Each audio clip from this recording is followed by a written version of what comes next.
આ છે ભુજ તાલુકાનું સણોસરા ગામ। પર્વતોથી ઘેરાયેલા અને આર્થિક રીતે સમૃદ્ધ આ ગામમાં માત્ર રબારી સમાજના લોકો વસવાટ કરે છે। પશુપાલનના વ્યવસાય સાથે સંકળાયેલા ગામની મુખ્ય ખાસિયત એ છે કે સમગ્ર ગામ સિંગલ મકાનવાળું છે। રબારી કોમના લોકો મોમાઈ માતાજીને માને છે, જેથી અહીં કોઈ મકાન પર બીજો માળ ચણતું નથી। આ ઉપરાંત મકાનના આગળના ભાગમાં ચાલી પણ રાખતા નથી, તો વળી મકાનના ઉપરના ભાગમાં પાકું ચણતર પણ કરવામાં આવતું નથી। માતાજીનું ગામ છે, કોઈ છત ન ભરે, કોઈ ચાલી ન બંધાવે, એ પ્રમાણનો ઇતિહાસ 500 વર્ષ પહેલાનું ગામ છે। બધા એક જ મોમાયમાં, બીજું કોઈ નહીં।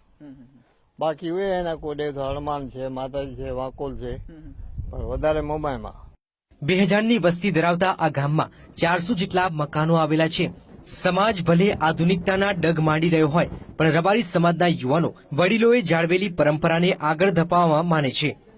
અહીંના લોકોનું માનવું છે કે ભૂતકાળમાં કોઈએ ડબલ માળ બનાવવાનો પ્રયત્ન કર્યો હતો, તે દરમિયાન તેમને મુશ્કેલીઓનો સામનો કરવો પડ્યો હતો।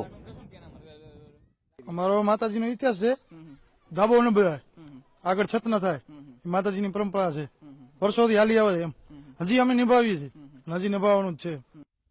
પહાડોમાં ધરબાયેલા ગામના લોકોની માતાજીની શ્રદ્ધા પર મક્કમ છે, જેથી આજે પણ તેઓ પરંપરાને તોડવા માંગતા નથી।